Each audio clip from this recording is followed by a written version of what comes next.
Well, good morning. I'm doing okay. I hope you guys are doing well.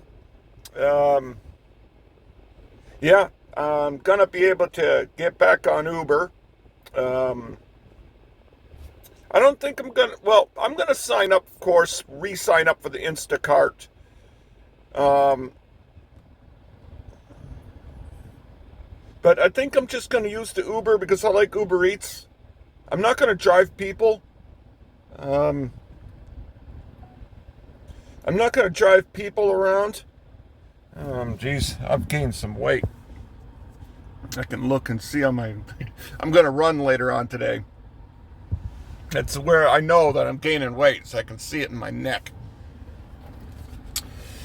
Um, I'm going to run probably 10 miles today. Um, but yeah, geez, I got sidetracked. I looked at myself in the camera. I'm like, holy crap. Um, yeah, I'm gonna be working in Irvine, and I could filter rides to the John Wayne Airport. I probably will do that. Um, because, yeah, then I'm getting paid to drive to work. Yeah, the airport trip, I'll filter to Irvine because the John Wayne Airport's in Irvine. So then after work, I can do some food deliveries and then perhaps pick up at John Wayne Airport and filter up towards where I'm living near Long Beach. So, yeah, I think I can make some money doing that. But I'm definitely not gonna be driving people every day, especially with my situation. I did attempt to try to consolidate my loans as a way of avoiding bankruptcy, and because of debt to income ratio, I got turned down, which I expected. But my car finance company, I use Service Credit Union. Um, I didn't tell them I was declaring bankruptcy, but they told me that, geez, what the heck, man? Man, I don't know why. Okay, that they'll work with you under a payment plan. So, I mean, I'm going to be able to make my payments on my cars. So therefore, at least with the bankruptcy, I know that they're gonna reaffirm the debt. So that worry is out of my hand, because that's what really. I mean, it's an emotional thing. Well, I'm not going to be in a position to um, buy a house here in California. Um, it's just way too expensive. I mean, that's part of the magical thing about the economy. I was looking at Craigslist at apartments, and they're openly advertising places like averaging like $2,200 to $3,200 a month, and these places aren't luxurious places. So then it makes you wonder, it's like, how are people able to afford that? Um, when it comes to That's before any utilities and bills. I mean, if you're working at Starbucks, even if you're working several different jobs, if you're making close to minimum wage,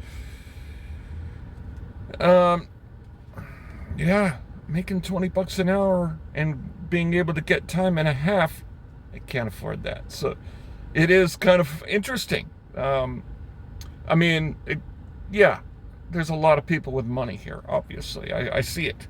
Um, but how many people have that kind of money? I mean, it's an interesting phenomenon that I understand. You make money, you got bills, you pay the bills. That's basically the simple formula of how it works.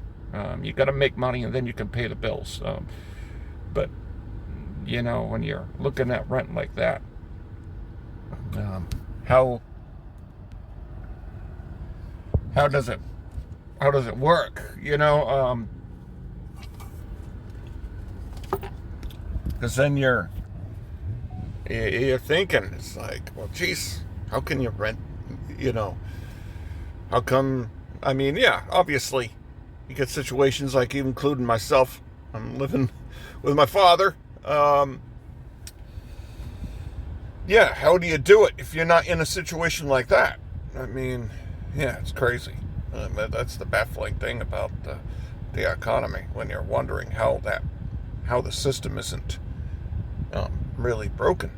When you think about that, how are you able to have people working for minimum wage, and they're not like, well, there are a lot of people still living in their cars. Yeah, I mean, actually, I mean, the CD rates are good here. Now, I have a CD that's 4.95. That's good. I put, I think, like $1,800 in it, and now there's good interest on that. So I could see living in your car, whatever that you could afford for rent, go and buy a CD each month. And well, now the current rate at the place is 4.43. Because before I went back to Massachusetts, it was 0.003, which is not even 3%. So now it's like 4%, over 4%. So if you were to live in your car and you're putting away what you would pay for rent, like say $800 in a CD each month.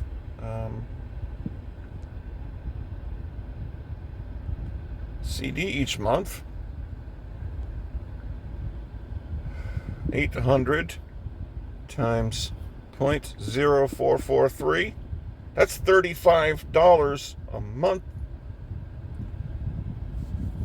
And let's just do simple stuff. I mean, of course, I'm not going to do that. It accumulates, but we're just going to say flat rate. That's $425 per month. Then that would accumulate, right? So therefore, each month you're going to get that. So let's time this by 11. And of course that would accumulate. So as you're, well, I mean, you would be opening up a CD each month. So you'd have all these 12 different accounts. But look at that, right? That's non-cumulative. You'd make in a year $4,678 if you were to get that 4.43. That's pretty good money right there, right? So say you can, for like, say you're going to sleep in your car for like 3 years. That's 14 grand. And that's just the interest. So 800, you see, 12, that's 36. 14034. 14034.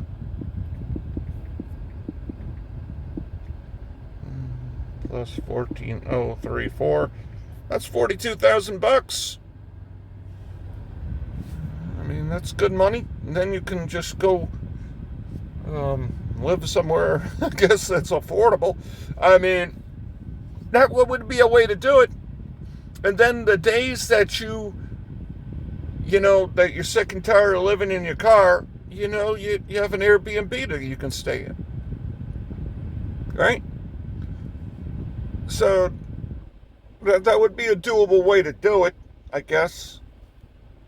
But yeah, CDs, I'm definitely going to be, whatever money I make, I'm going to put into CDs, that's for sure, at that interest rate. That's the thing. It's like, why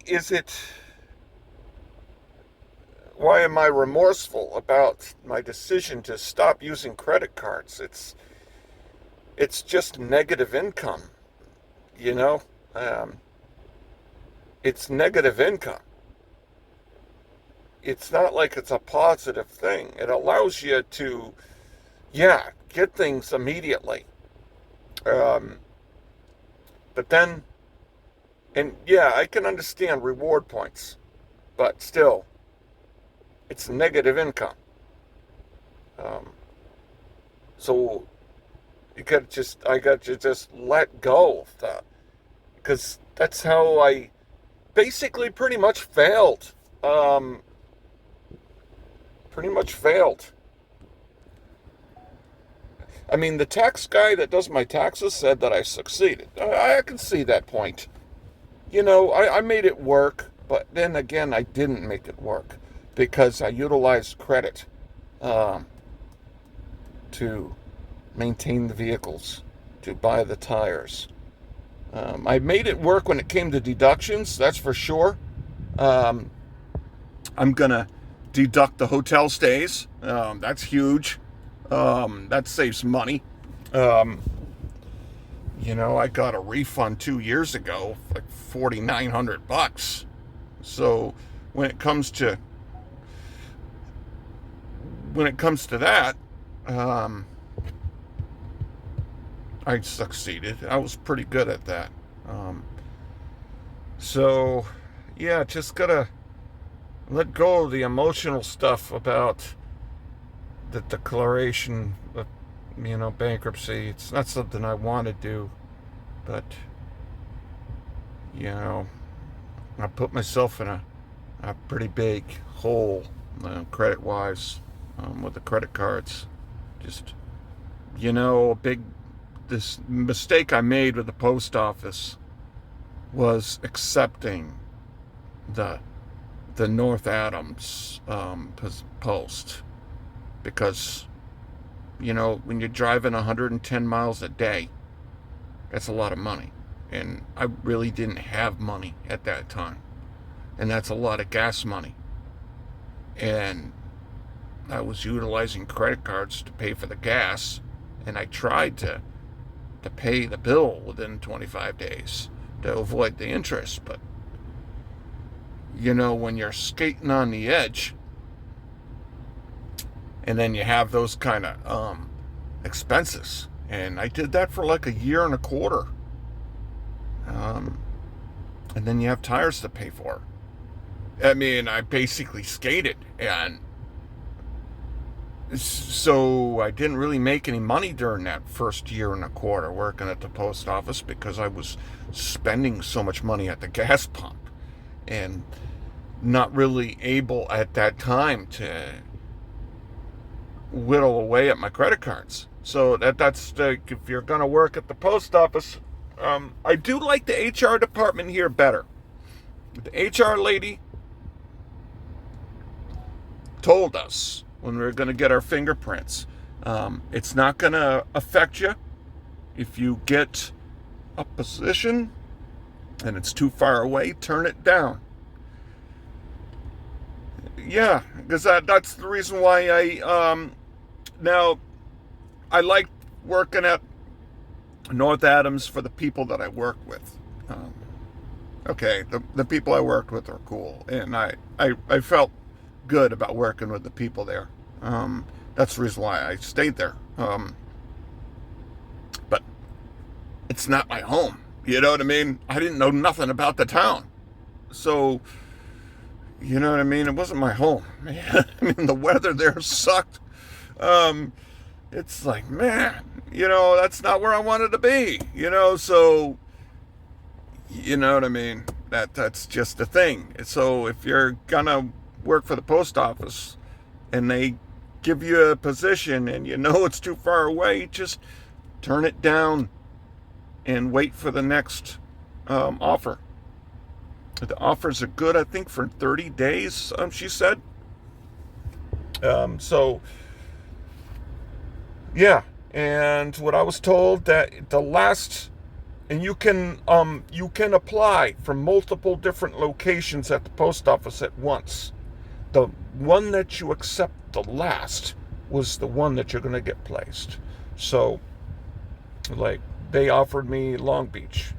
That's where I'm at, right? But, you're playing a gamble game. Irvine's 19 miles away, 19 just down the road. It's not that bad. And also, I know that town, that city. I mean, there's a lot of cluster boxes, but that's a good place to carry, If I'm at Long Beach, that's Los Angeles County. That's Los Angeles County. They could put me all the way up to Bell Gardens. They could put me all the way up to freaking Northern Hollywood. You know what I mean? And that's like 2 hours a day traveling up the commute to have to get there. That would be the same thing as me driving 110 miles in Massachusetts. Even though it's probably only 30 miles up there, but it's going to take 2 hours in traffic, especially in the morning time. It's the time I'm going to need to go up there. So then I'm going to have to really try to beat the morning traffic. So, you play the gamble game, and, I'm not going to gamble that. When especially the location I'm going to be at in Orange County is a pretty sweet location. Plus good hours. So, I didn't accept the Long Beach. But, it'd be pretty awesome because I live in Lakewood and it's right beside Long Beach. If they placed me in Lakewood, that'd be sweet because Lakewood has a lot of good neighborhoods. It's just, neighborhoods. My favorite type of deliveries, neighborhoods. Hitting box to box to box, so, but the odds are it's not going to happen. So, so I didn't really make money until I moved to North Adams, and then I lost money. I mean, I had a good apartment in Holyoke, right beside the mall. It was well done, and my electric bill was good. I had everything under $1,000. My electric bill with the heat, which was electric, and the internet and the rent, all under $1,000. That's not bad, especially when it was a new apartment.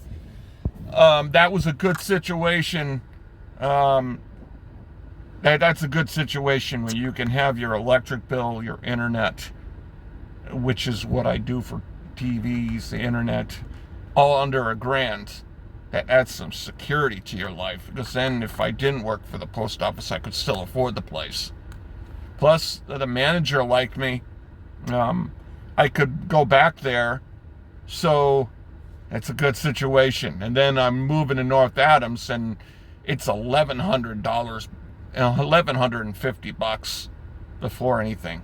And then I had my heat at 65, and the gas bill was $280 a month. That was insane. That's crazy. But my electric bill jumped to like 70 average, which isn't terrible. I kind of expected it. So yeah, you're talking then I was paying $100 for the internet. So you're talking 175. I finally got the gas bill at about 175. So you're talking 350, 400. Yeah. To be able to sleep somewhere, I was paying $1,600 a month, which for a small town, that's expensive.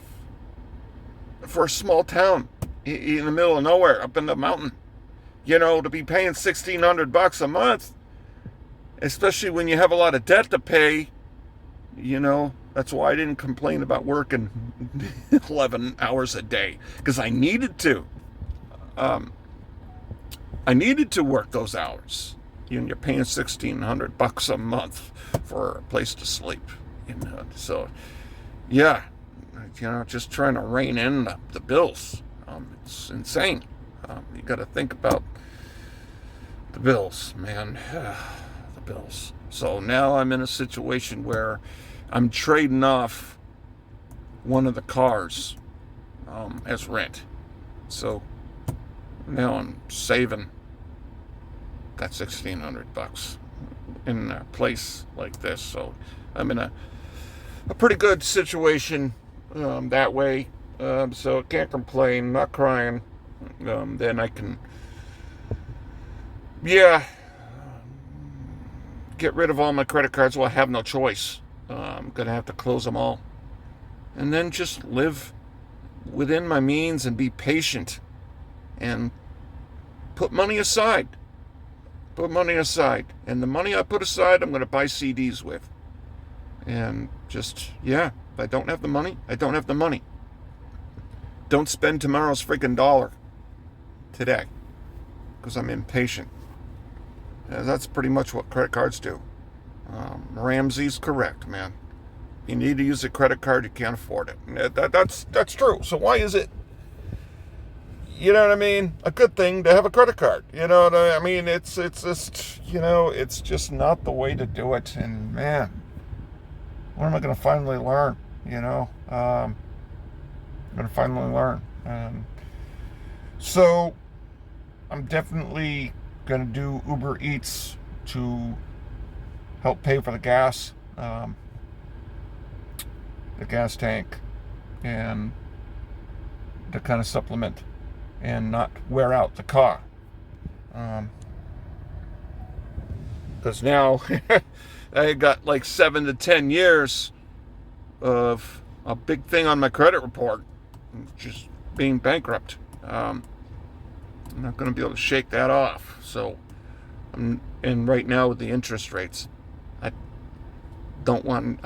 can't buy another vehicle, and now the used car market is so high because people can't afford to buy another vehicle. So, yeah, so I got my smog check, and the dealer checked the vehicle's in good condition. So yeah, I have a good vehicle that is working well.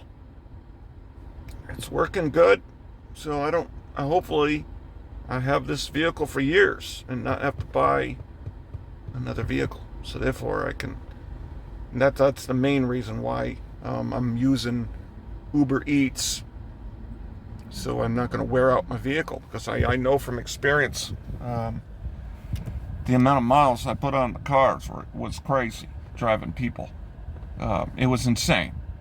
And I know that delivering the dollar to the mile was really good. It was a lot better. I was making like $1.50 plus to the mile, and I wasn't driving nearly as much. So it's a smart thing to do. Giving rides to the airport on the way to work, which is in Irvine, is a smart thing to do. I'm driving there anyway.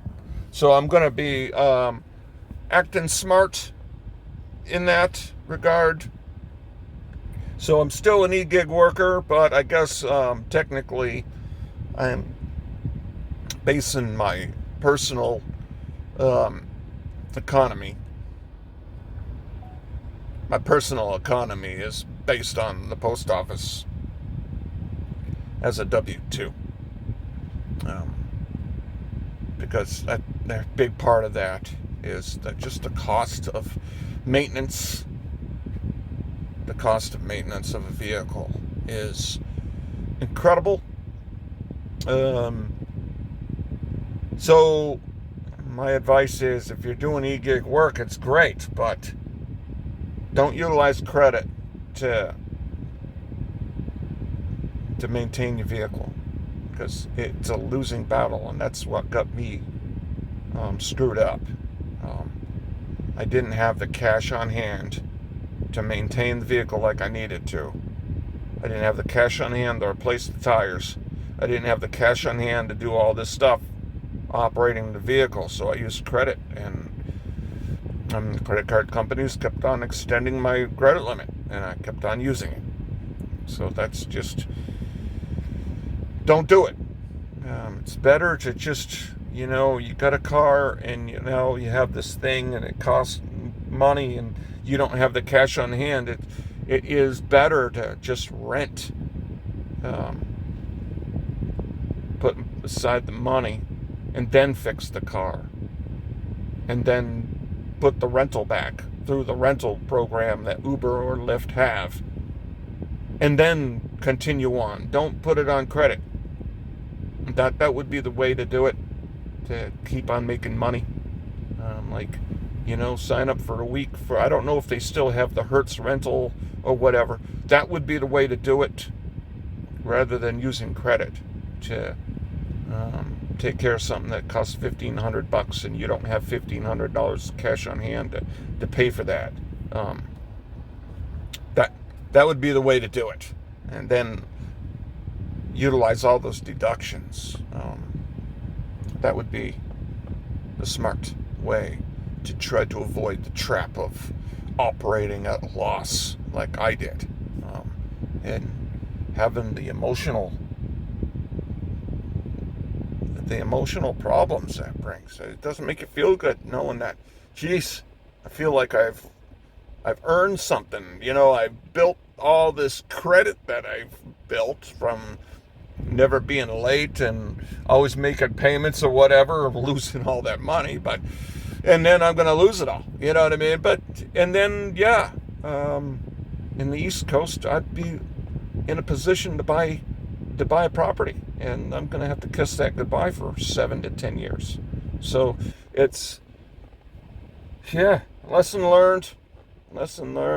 And if anybody watches this and they can hear what I'm saying, then they can be like, that's something I want to do. So, don't operate at a loss. But, I miss being able to have control over my time. That's something that I liked. But I like being a mailman. I do. I like working for the post office. So, I'm excited. I took a gamble.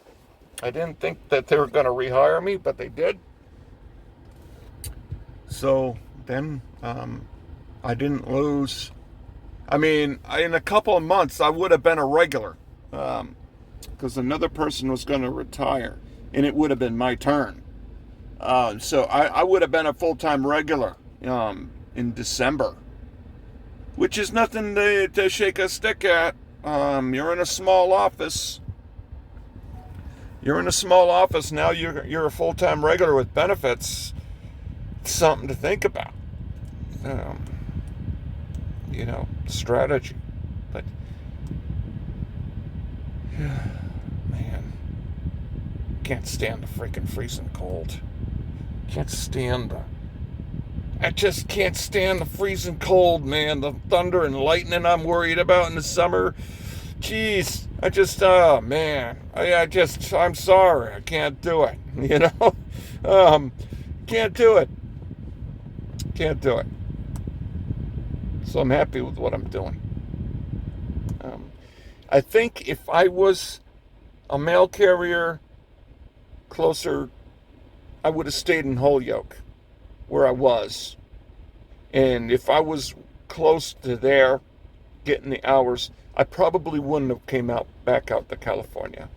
Probably not. I'd be back in Massachusetts, and I would be working there for the 1,000, and then I wouldn't be declaring bankruptcy, because all my bills being under $1,000, I'd be able to pay off my debts at that rate, because the situation I'm in now, especially when I had my hand bit by the dog, and the way I handled that was stupid.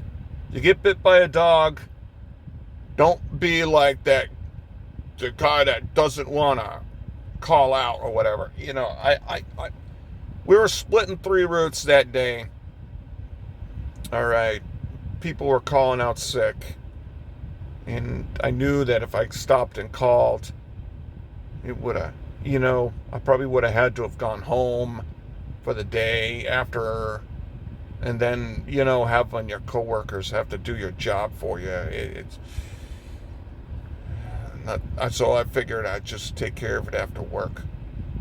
But if something is work related, they have to put it down workman's comp. Oh, I didn't know that. And then, so therefore I had to make a fib story and went to urgent care, and they let me walk out. Would have cost $160. Well, it would have been free. So it ended up costing me $1,950. I put on my card, dude. Oh, man. Jesus. I didn't, what I mean? It's just stupid. So, get bit by a dog on the job. Do the right thing. Don't get yourself in trouble. Stop. Call your supervisor. Do it the proper way. Then it'll go down the workman's comp drain, and you won't have to pay, and then lose more money like I did. Don't be a yeah. Don't do what I did. That was just. I have a thing in my brain, man. They deserve to get in trouble for it. No collar on the frickin' dog. They knew that the dog was frickin' aggressive and hated the mailman. You know what I mean? So it's your frickin' irresponsibility. I didn't know about the dog, and it's aggressive, and you're gonna request packages.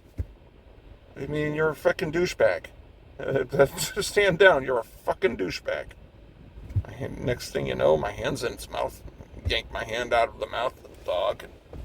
Stupid, man. It's ridiculous. So, as you can see, yeah, it is what it is. So, yeah, that's my rant of the day. I guess I'm gonna run. I'm gonna run, get my exercise in. Gotta get back to basics, man. So, yeah, I'll catch you guys later. Thank you.